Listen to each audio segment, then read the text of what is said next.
Hello, Em. How are you doing, girl? Whew. Thank you for joining me today. I really do appreciate it.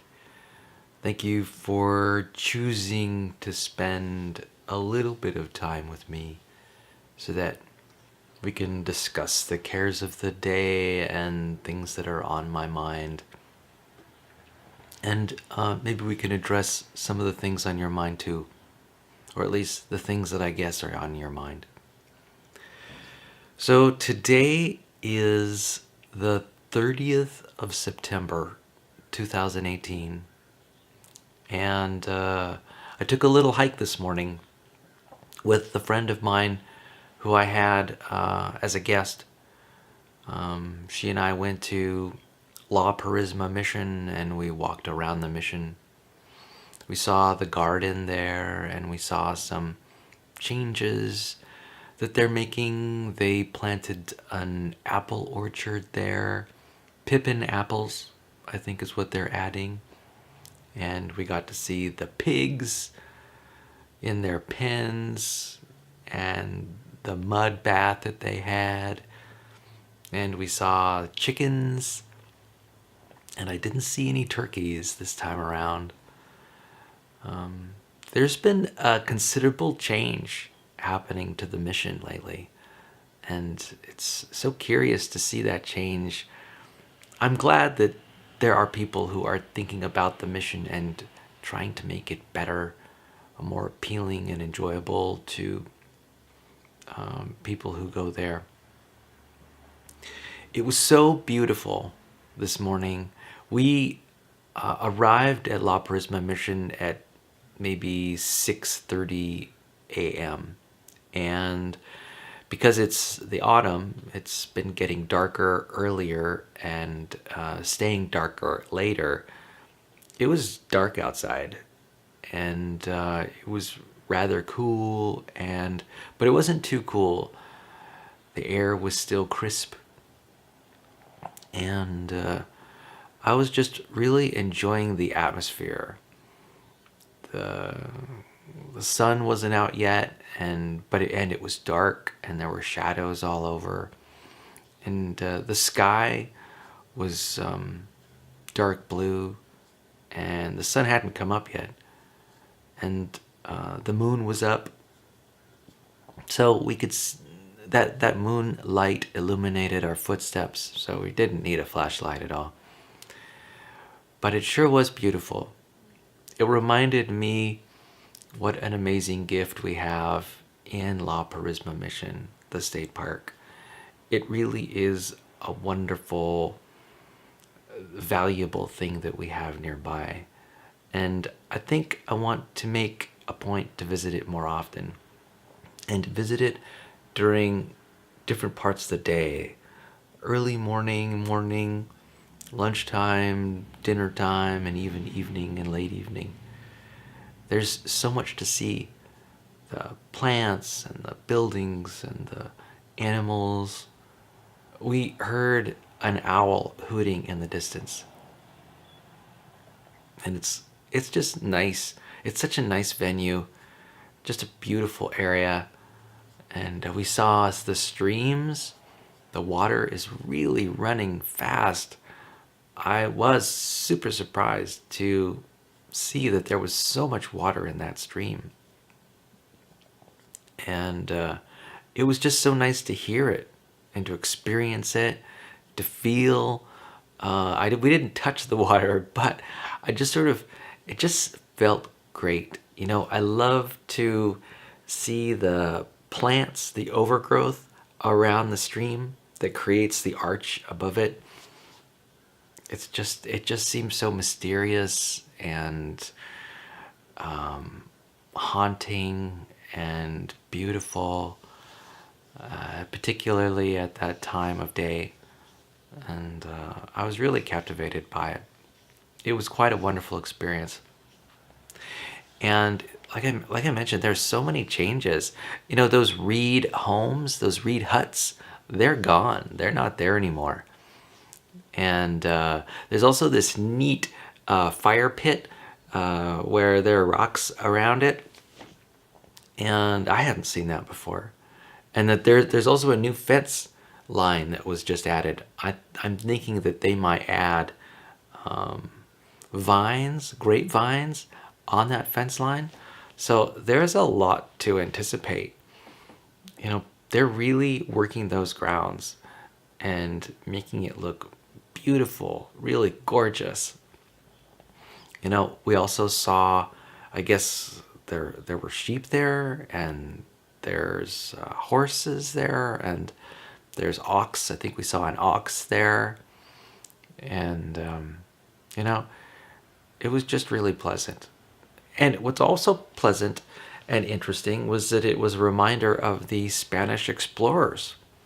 Over the last few days, we've been talking briefly about how the Spanish explored North America and interacted with the Native American Indians, and how your ancestry and my ancestry are linked tightly to that story.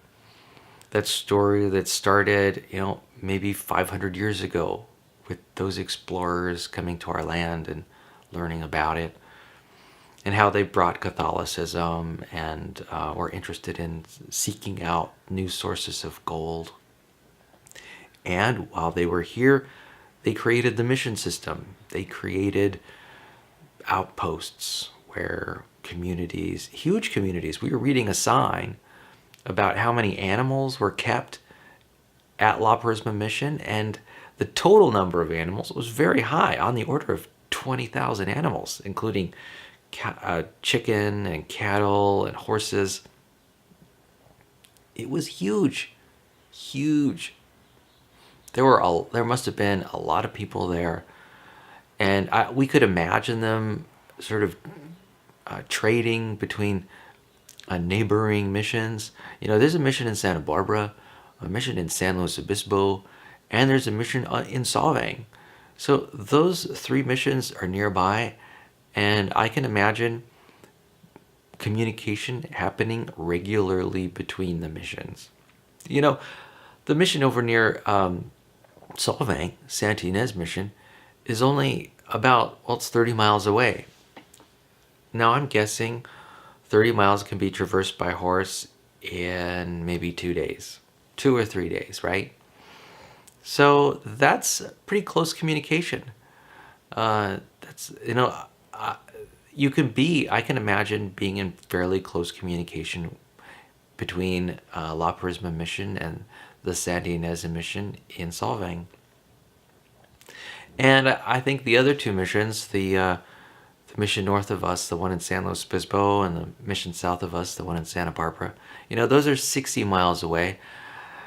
That's quite a distance away, so I could imagine maybe on a weekly basis having interactions occurring between those missions. So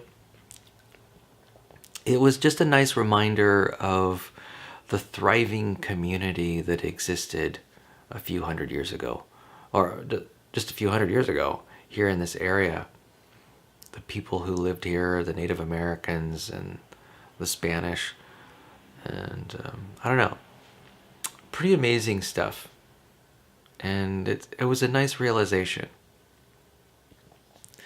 And then my friend left. She went to go do her seminar. She does seminars at the local prison.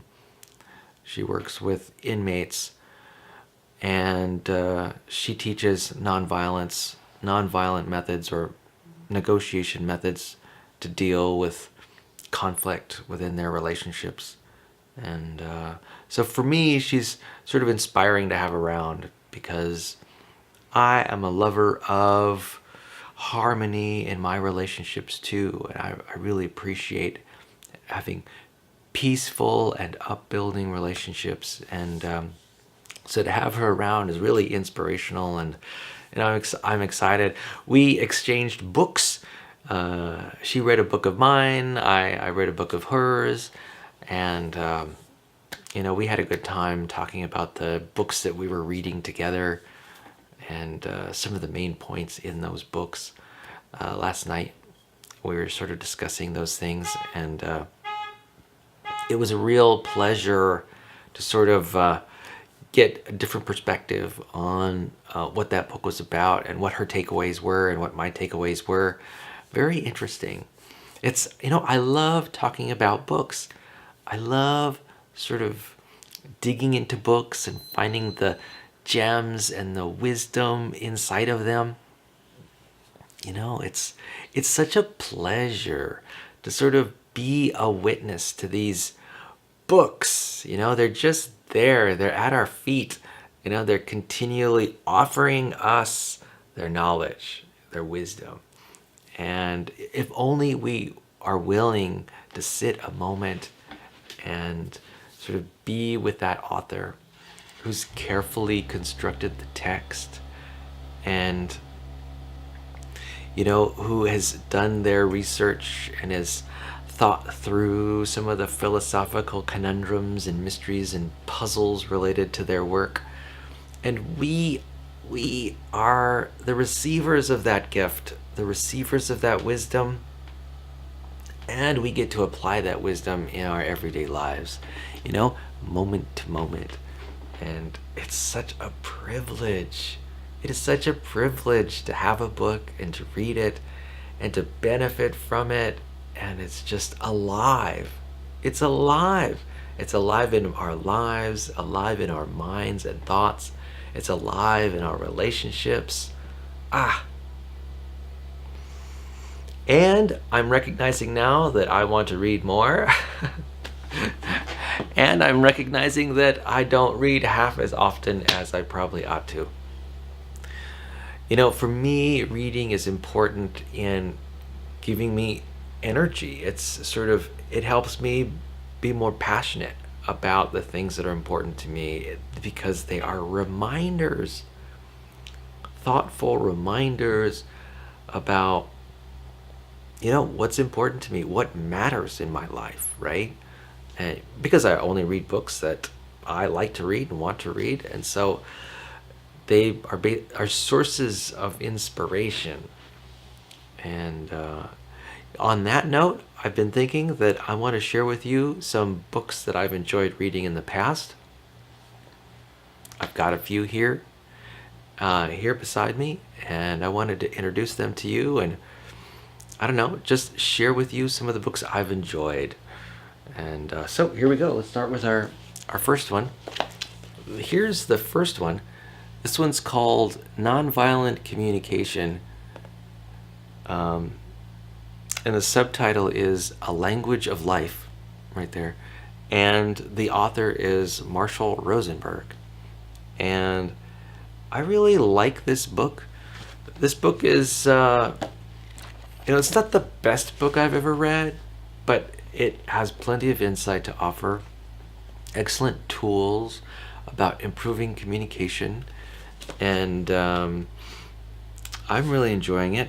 Some of the subtitles of the chapters are Giving from the Heart, Communication that Blocks Compassion, Observing Without Evaluating, Identifying and Expressing Feelings, Connecting Compassionately with Ourselves, The Protective Use of Force, Requesting That Which Would Enrich Life, The Power of Empathy, Liberating Ourselves and Counseling Others, and Expressing Appreciation. So, these are valuable skills that one can learn and apply in their relationships, their friendships, their romantic relationships, and their platonic relationships, their family relationships, and even one's relationship to themselves. How they express themselves using their inner voice. And, it's called Self-Empathy in this book. And anyway, valuable book, excellent, and very enjoyable. I highly recommend it.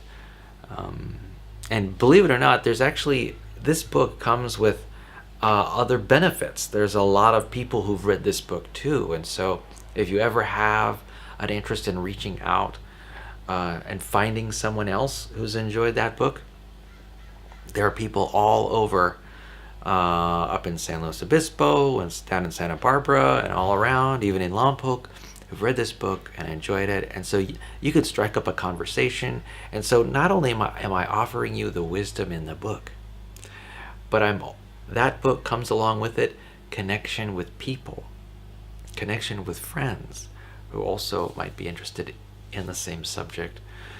And it's a wonderful subject. You know, love, kindness, compassion, and empathy. What better subject would you want, or could you wish to have conversations about with your dear friends and family? So, you're welcome. Another gift. All right, fantastic. Let's see. Well, here's another book. Now, this is a book that I really enjoyed reading. This book is called Friendtimacy, and the subtitle is How to Deepen Friendships for Lifelong Health and Happiness. And this is a book by Shasta Nelson. And I remember when I first read this book, first of all, I love the title. I don't quite understand how to say it. Friendtimacy, I think is what it's called. And she defines it. The experience of a meaningful friendship, a heartfelt, supportive closeness among friends. So one of the things that I think is true in this culture is that there's really no one in society that teaches you how to enjoy and strengthen your friendships. And you know, it's such an important part of life. Developing a circle of friends who you can rely on and who are willing to support you in times of need and who are willing to lend a hand, right? And who are willing to give, right? Outpourings of generosity, to just sort of to help you get along in the world. And there's no one who really talks, no real source of information about sort of building that circle of friends. It's easy. You might think, oh, it's easy to do. And what I offer to you is this idea that maybe as a kid, it's easier perhaps to manage friendships because you're around your friends pretty much all day, every school day. But even then, wouldn't it be nice to have some instruction, a little bit of insight into how to more fully develop and grow these friendships, which are so important to human survival and who will be important as your life changes over the years. And anyway, I wanted to offer this book as a real resource that can at least talk to you about what are the elements of friendship and how can I develop friends and build close friends. You know, it's easy to have lots of acquaintances in the world. I've got thousands of acquaintances, and those acquaintances support me in a lot of ways.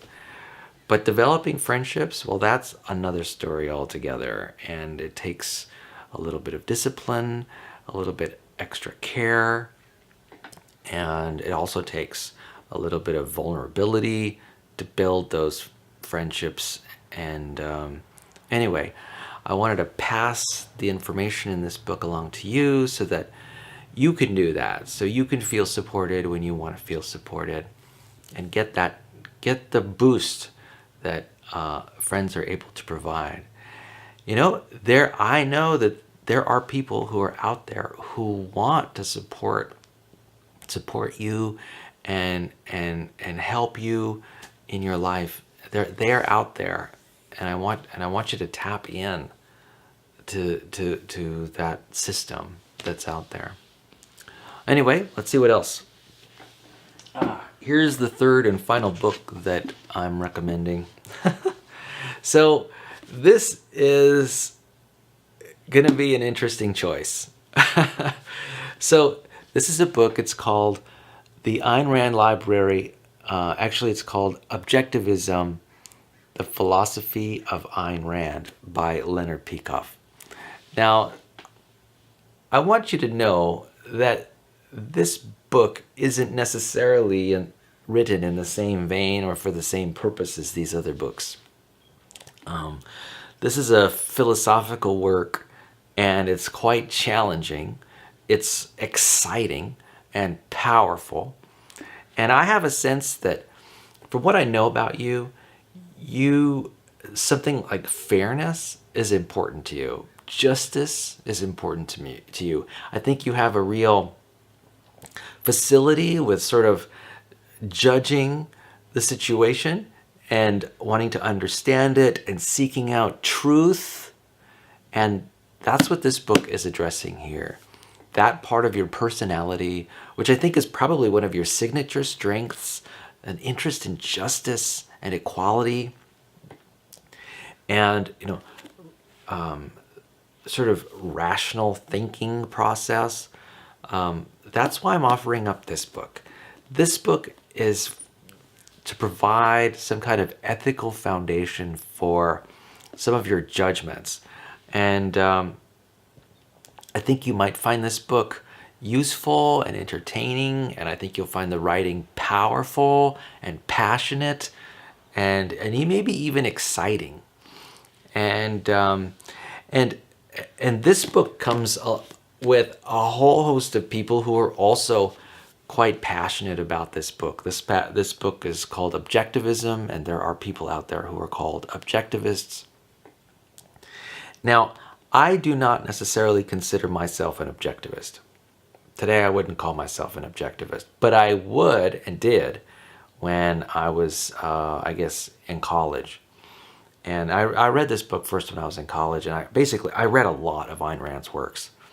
And I encourage you to read other books by her too. She provides excellent insight to growing thinkers. And so I think I've moved a little bit beyond this work, but I think I've moved in a slightly different direction personally. But I want to acknowledge this book as a valuable stepping stone that really was essential in my development. 100% essential. I needed this book. I needed these ideas to help me organize the world in a way that would have not have been possible any other way. Yeah, absolutely. I came from out of religion, and judgment was a way of thinking that for me that was habitual, and this for me was a nice bridge into other types of thinking. And so thankful to Ayn Rand and her work, inspiring me with her vision of the romantic ideal and her thoughts about difference in economics between, say, socialism and capitalism, and focus on values as a sort of way of guiding one's life.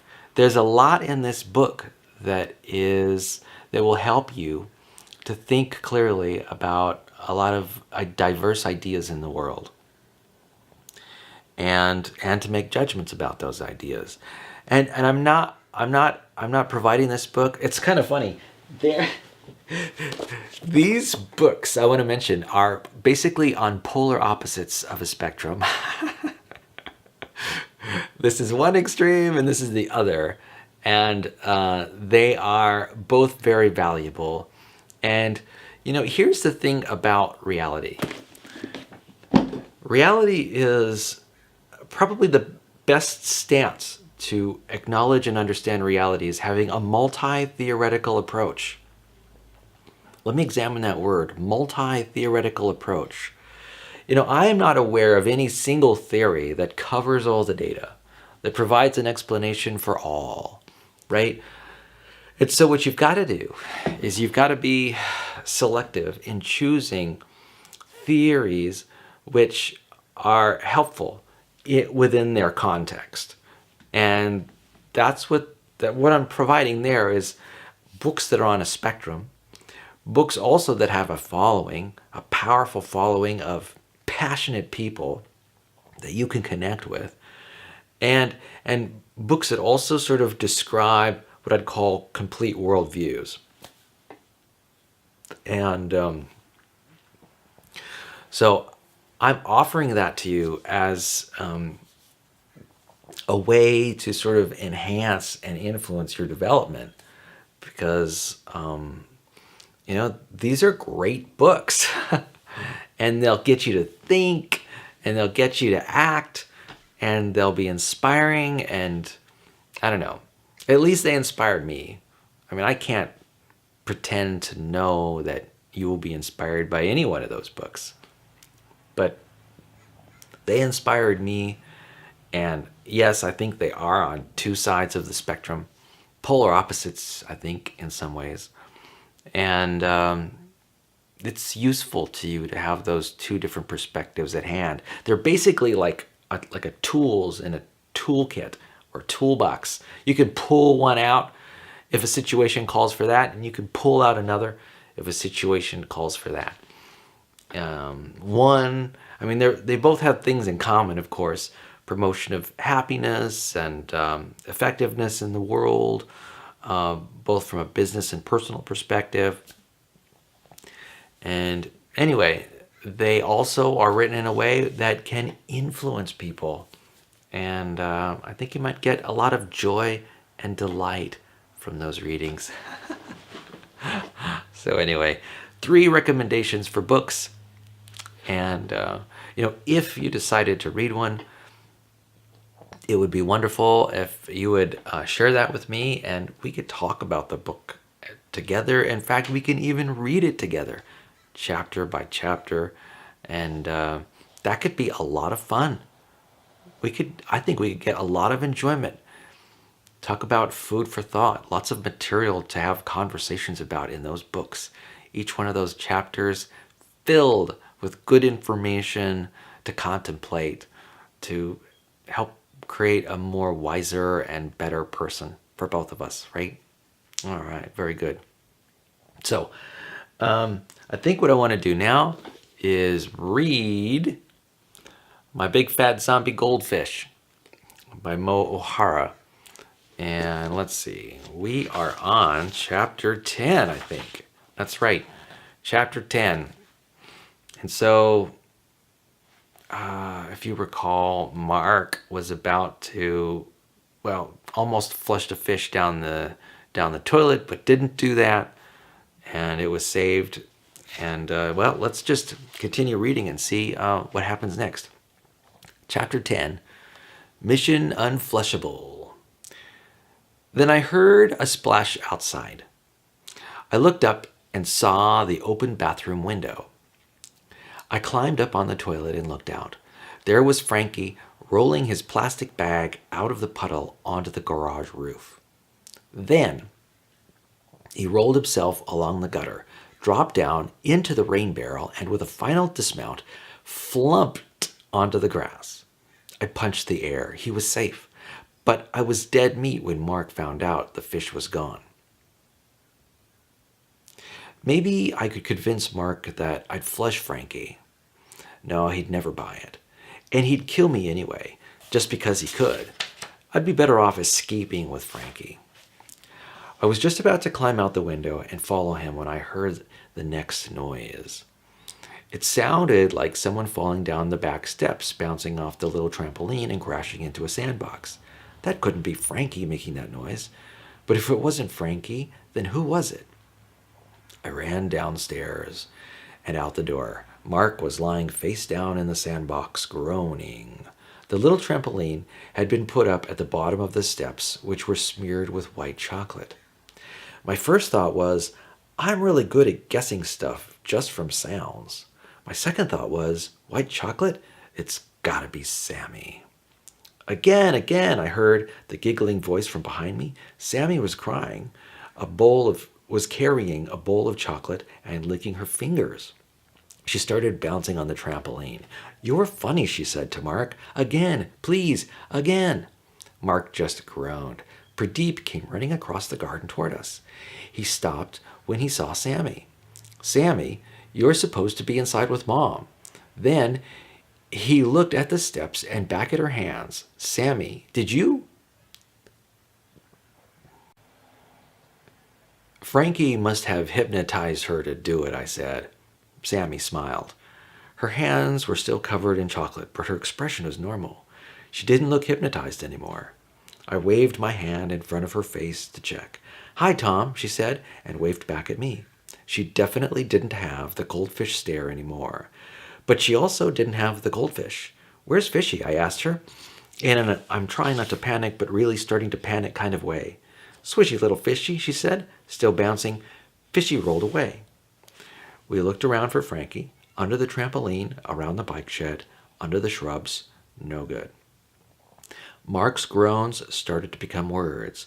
Things like stupid morons and they'll be sorry and I can smell chocolate. He was starting to move too. Then Sammy squealed again, squishy little Fishy, and pointed to the top of the jungle gym slide. There was Frankie. He was rolling his plastic bag onto Mark's skateboard. The skateboard was pointed down the slide, straight at the sandbox and straight at Mark's head. Okay.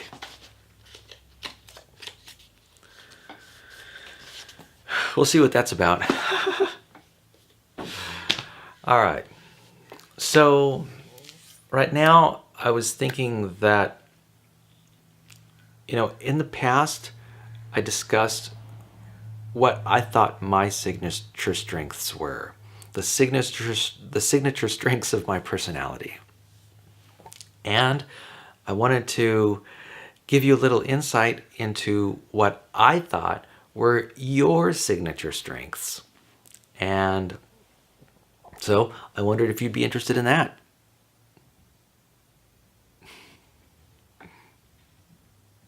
Okay. Yeah, sounds good. Let's do it.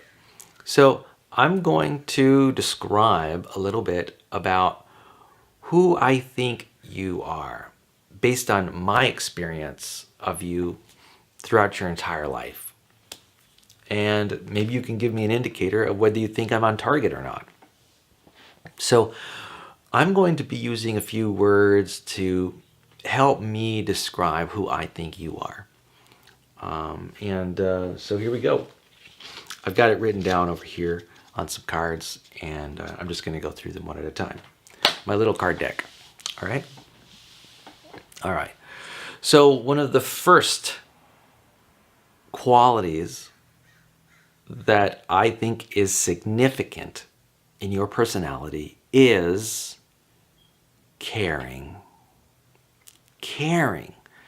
I think when I envision you, I think of a person who cares. You care about your dog Sophie.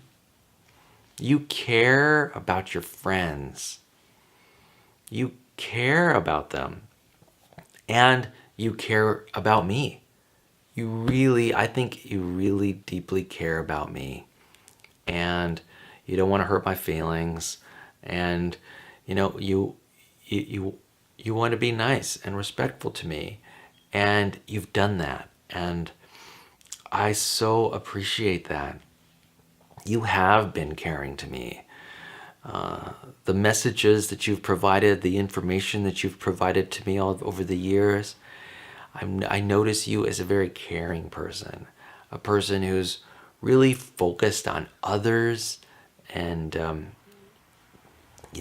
is interested in helping them out and ensuring that they're okay. Like I remember that one time when you had a family stay over at your house when I think the power went out because maybe there was a forest fire or something, a wildfire in the area.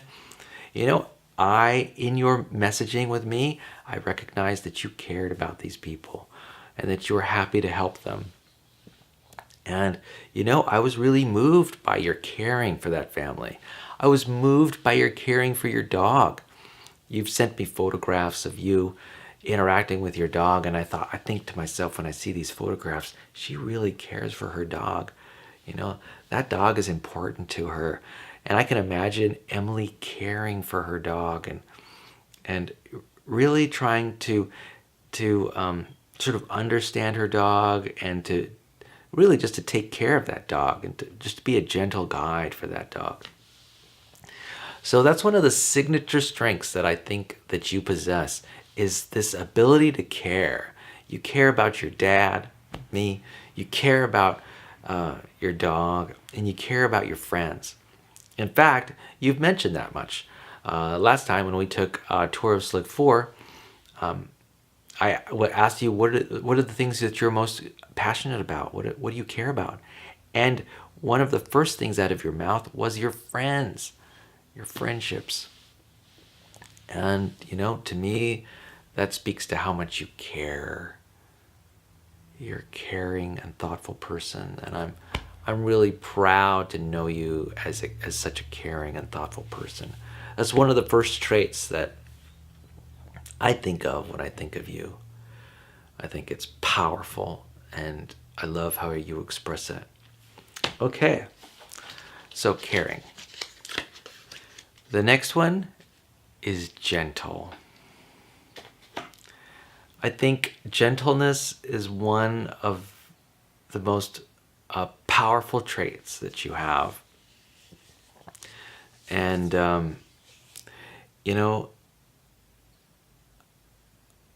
I know this because in my interactions with you, I do get a sense that you're sensitive to others.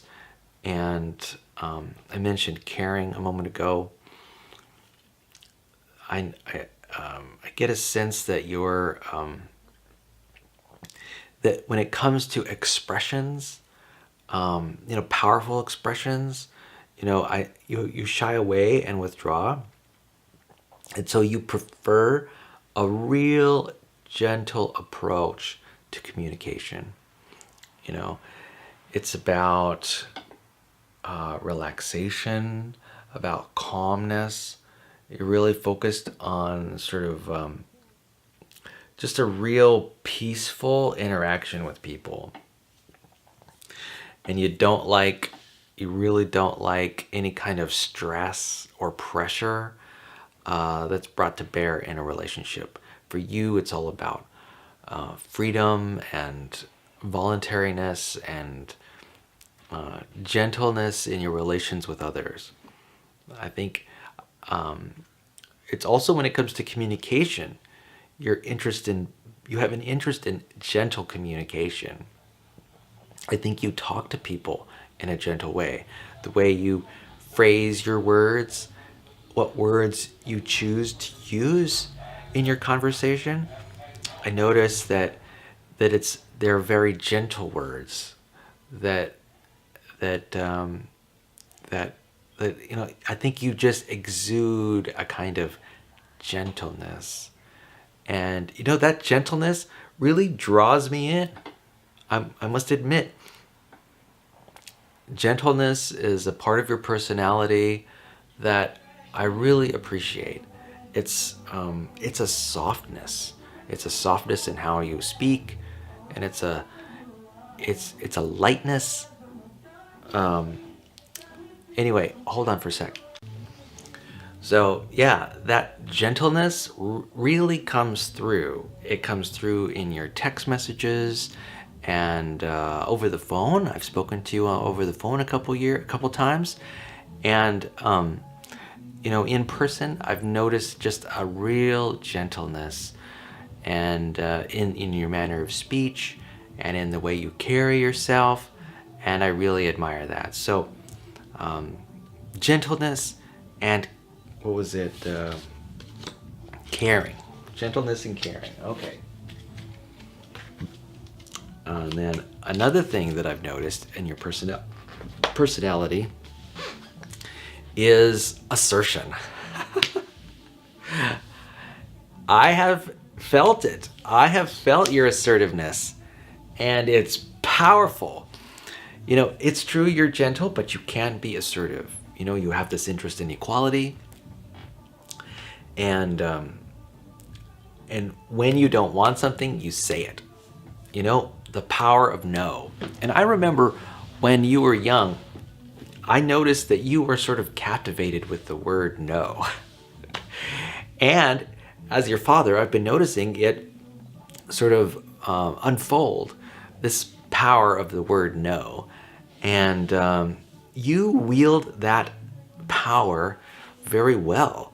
You can say no, and you do say no, and when you do say no, it's with power. And I laugh a little because I think about your relationship with your mom. I can imagine the no's. I remember I was challenged too as a live-in father. I was challenged with hearing the no's that would come from you, and what we would do to sort of manage the no. And I can only imagine that your mom is continuously trying to deal with the no's that are showing up. Now, your mom is very good at managing people in general. So because she's a teacher, she's used to dealing with kids and their no's. And but I just want to say that your assertiveness when it comes to saying no to something is powerful. I think it's one of the most powerful parts of your personality. And if there's going to be anything that I think drives you forward in life, it's probably going to be your ability to say no somehow. There's something powerful about it. And you're developing that skill, that assertive skill. And of course, I also want to start hearing your yeses. One of these days, I hope to hear some yeses, and I have been hearing yeses. Of course, every interaction you have with me is a yes, and I'm so grateful for it. And yeah, and those yeses have been powerful yeses. This is what you want, and you state what you want. So I really admire your assertiveness and this development of assertiveness as it's happening before my eyes. Your powerful yeses and your powerful no's. And it's exciting to watch. Clearly, it is certainly exciting to be a part of. as we try to, as parents, try to manage your assertiveness, right? As a father, I'm proud. I'm proud of you. You've developed this really strong assertion at such a young age. And, I think that, again, is a signature strength of yours. That powerful assertion. And I love that energy that you've got behind your nose, and how you hold yourself and how firm you are when you hold it. And, it makes me proud as your father to sort of raise such a powerful child, such a powerful kid. You got so much energy and passion behind your assertions, and that's good. That's good because, there's something protective about that. You're disciplined. Somehow you're disciplined in your thought, and you're structured, and, that structure and that discipline, that interest, that passion is something that's powerful. And I think that's something that's going to hold you in good stead in the future. So, assertion. Yeah, I think that's a powerful part of your personality, your assertiveness.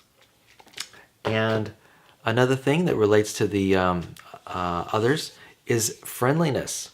I do think of you as friendly.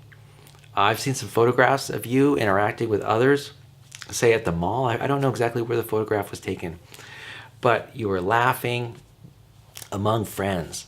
And again, based on what you said in the past at Slick 4, how you mentioned friends are so important to you. And that's part of the reason that I recommended the book Friendimacy to you, so that you can develop those friendships, because I have a sense that they are important to you. And that developing your friendliness and your friendly nature and is just part of your personality, something that's important to you. And, I too am an extremely friendly person, and I want to help you develop and express your friendliness to others and even to yourself. I want you to be your own best friend, right? And I hope that this trait of friendliness not only sort of expresses itself externally to your other friends, but also to yourself. I want you to be a friend to yourself, particularly when you talk to yourself. I want you to talk gently. I'd like you to talk gently to yourself, and sort of amplify and maximize the relationship you have with your own thoughts. That's really what life is about anyway. Life is about your relationship to your thoughts. And our brains are enclosed in this skull, right? And our thoughts are generated in here, and and that's all we have access to. Notice how the brain is sealed, right? It's sealed, and it does have some input holes, like the eyes and the ears and the nose and the mouth, and just touch, right? The nervous system extends to the fingertips and all around. And that information gets into the brain, but that's it. That's the closed unit. We as human beings are separate from the world existentially. We each have brains that are enclosed by skulls. And so when we talk with other people and interact with them, and we receive the information about how they're responding, maybe we receive their words or we receive their nonverbal expressions, what we're receiving is data that's coming into our brain, and then we guess about what all that data means, right? It is continual guesswork. There is 100% uncertainty about what anyone means about anything. We're exchanging words, right? But their brain is locked behind their skull, and nobody can really know anything for certain about anybody else. And when we connect with others, connection is a metaphor. It's actually a metaphor. That word is a metaphor for being physically connected, but there is never a time, no such time, where that physical connection exists or even can take place. Brains do not connect to brains. They never have. And well, I'm thinking, there could be exceptions like twins with skulls that are attached and share a brain or something. I don't know. But in general, people's brains are not connected. It's great to have this idea. So it's great to have this idea of connection, and that's a virtuous idea. But people are never connected. That is, there's never certainty about what another person is saying or experiencing or expressing. There never is. It's always a guess.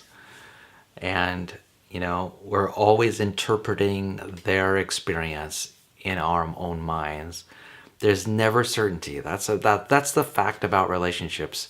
It's always guesswork about what's happening. And so, but what we can know is our own thoughts, or at least we can have a really, really good idea of what we mean when we say certain things. And so that's where the game is played. The game of life is played when it comes to interrelating with your own thinking. And so that's the point I'm trying to convey, that there is this disconnection, and, any kind of pretending that you know what another person is thinking or what their intentions are is just, well, not only is it a guess, but it almost might be presumptuous to pretend to know for certain what somebody is doing and why. Know what their intentions are. And that's very valuable. Well, I call it playing on my side of the net. I can really only express my feelings, my needs, my observations. I can only make my requests for another person, or about another person. So I can only talk about me. I can only talk about I. I can only use the words I and me. And so there really is a net. It's a physical barrier. I cannot join another person. And so really, like I mentioned, it's our thoughts and our connection with our thoughts that that we have to manage. In a way, it's great. We only have to manage our own thinking. And no matter how compassionate or empathic we think we are, all of our compassion and empathy is really just a guess. Now, we do have mirror neurons, which are quite helpful in helping us sort of get further understanding of what is going on with another person and take that information and use it. But again, that information is still only a guess. There's no physical connection between us and others, and our mind and other minds, and it's just a fact. And it's a saving grace. We are not responsible for other people's thoughts. We are not responsible for other people's feelings because we cannot. We are physically separated. We can only be responsible for our own thoughts. In a way, that's kind of good. I know there's a thought, no two people have ever met each other. And that is, truly have ever met each other and sort of shared a joint consciousness. There's always been separation, and there's always guesswork about what's going on in the other person's mind. There is only what's going on in your mind. So you're always only dealing with your own thoughts. And what's great about that is that the happiness in the world is all self-generated. You're basically projecting. Everything is projection. You're overlaying your understanding and interpretations of reality onto reality. This reality that you're in, you might believe that it's constricted of other people and other things, but it's not. It's 100% your projection. All of it is coming from your own mind. The camera, it might be objectively real, but in my mind, I only have my own thoughts of my camera as an external reality. And for me, this is my brain guessing about what's out there based on the visual information it's receiving. So this is a really important distinction. It's really the basis for how you manage relationships. A relationship is basically the relationship you have with your own thoughts. In order to be happy, you have to be happy with your own thoughts that you're thinking in the moment. That's all happiness is. Happiness cannot be found out there in some objective world, external reality. Happiness can only be found internally. Happiness is something that you self-generate. In fact, love is something that you generate yourself. You don't get love from external things or even other people. All love is generated by you in your own mind. So happiness is generated by you. Love is generated by you. Even intimate connection, again, 100% of the source of intimacy that you receive from connecting with friends and family arises from your own mind. That's right. Your brain generates the neurotransmitters that give you the experience of intimacy and love and friendship and happiness. All the good things in the world are self-generated. So what that means is that you have a lot of control. You have more control than you think you do. And my suggestion is that you do not give that power away to any external objects or things or people. It's you who generates the feelings of love, and you who generates the feelings of intimacy, and it's you who generates the feelings of joy and happiness. And so there really is no need to rely on your external reality for any of those feelings. If you want those feelings to arise in your life, then you can. This is a very empowering message that you can generate those feelings. And it doesn't matter. So long as your brain is functioning well, let's say you're quadriplegic. As a quadriplegic, you can have just as much happiness, just as much love, just as much intimacy as a person who has full use of their arms and legs. Because with a properly functioning brain, you're able to generate those feelings in your body just like everyone else. And, you might ask, can a billionaire be as happy as a person who's poor? The answer is yes, because being happy has nothing to do with your external reality. It has only everything to do with just your thoughts. Now, you're making these two people, let's say we've got a billionaire, a quadriplegic, and then a poor person, and then a regular person. All these people, they can experience the same amounts of intimacy and happiness, but they're just using different material around them to get to sort of their people's brains are just using different material to get at those feelings, to get at those emotions. And so the thoughts are slightly different. You can be just as happy owning a VW Volkswagen as a Lamborghini. The happiness is the same. And you know what? The feelings of comparison that you have, say, like maybe you both see a higher valued car that you want, and maybe you're jealous that another person has a nicer car than you. Those same feelings of jealousy can be reflected in a person who has a VW and wants a Mercedes, and a person who has a Lamborghini and wants a Lamborghini Diablo. Those same feelings of jealousy are the same. It's just the material's different. And, a person can develop intimate friends amongst animals of the wild. If, let's say, you're a hermit who's living in the forest and you never see another person, you can still have feelings of intimacy and love. I'm serious. And these feelings of intimacy and love will be just as varied and dramatic and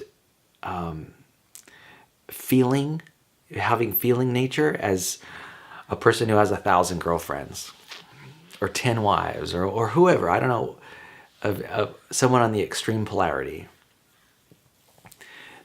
It's because intimacy arises from your own mind. It always has, it always will. It comes from your own thoughts. It's just the material that's different. It's about making choices. And so if you're a hermit living in the woods, what are you intimate about? Well, you might do woodworking, or you might do your chores, or you might find animals in the forest. You might have a pet dog or whatever, or you might have a pet insect. Who knows, like a grasshopper or something, or even a snake or whatever. Those sources of intimacy really don't even have to be living. People can have intimate relationships with plants. I'm serious. They can have intimate relationships with inanimate objects. I'm totally serious. I'm not pulling your leg. Because intimacy and those feelings are generated from within, you could have intimate feelings with anything. Anyway, I'm getting a little far afield. I don't know how I got to where friendship I was trying to get at. Anyway, I'm going to bring this video to a close. I just want to say thank you for sharing your time with me, and I hope you gained some insight from my share to you during today's presentation. And I wish you a wonderful weekend and a wonderful week, and I love you. Peace out.